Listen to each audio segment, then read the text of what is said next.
In 1947, Admiral Richard E. Byrd led 4,000 military troops from the U.S., Britain and Australia in an invasion of Antarctica called Operation Highjump, and at least one follow-up expedition. Operation Highjump, which was, basically an invasion of the Antarctic, consisted of 3 naval battle groups, which departed Norfolk, VA, on the 2nd of December 1946. They were led by Admiral Richard E. Byrd's command ship, the icebreaker Northwind, and consisted of the catapult ship Pine Island, the destroyer Brownson, the aircraft carrier Philippine Sea, the U.S. submarine Senate, 2 support vessels Yankee and Merrick, and 2 tankers Canistad and Capricorn, the destroyer Henderson, and a floatplane ship Currituck. A British-Norwegian force and a Russian force, and some Australian and Canadian forces were also involved. Operation Highjump has become a topic among UFO conspiracy theorists, who claim it was a covert U.S. military operation to conquer alleged secret underground Nazi facilities in Antarctica and capture the German Vril flying discs, or Thule Mercury-powered spaceship prototypes. This has always been denied by the U.S. military. But new declassified pictures from Operation Highjump show some very odd details that do not fit in with the official story.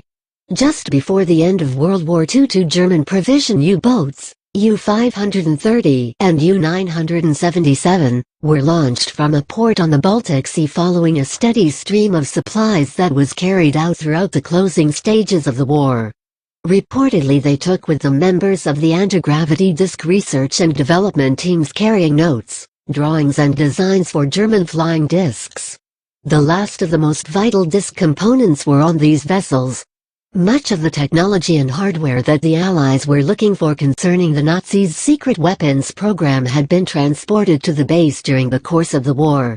This included the notes and drawings for the latest saucer or aerial disc designs and designs for the gigantic underground complexes and living accommodations based on the remarkable underground factories of Nordhausen in the Harz Mountains. The 2 U-boats duly reached the new land of Neuschwabenland in Antarctica, where they unloaded everything. They then arrived in Argentina several months later, minus the original cargo and most of the crew. Rumors began to circulate that even though Germany had been defeated, a selection of military personnel and scientists had fled the fatherland as Allied troops swept across mainland Europe and established themselves at a base on Antarctica from where they continued to develop advanced aircraft based on extraterrestrial technologies.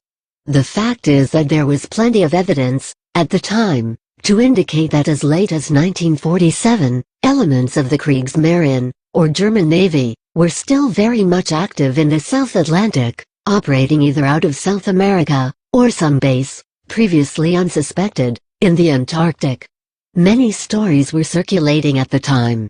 Upon the Navy's return, all information was classified top secret, and the only person to be talking about the mission, the Secretary of the Navy James Forrestal, was quickly institutionalized in Bethesda Naval Hospital psychiatric ward, and later died from a suspicious suicide.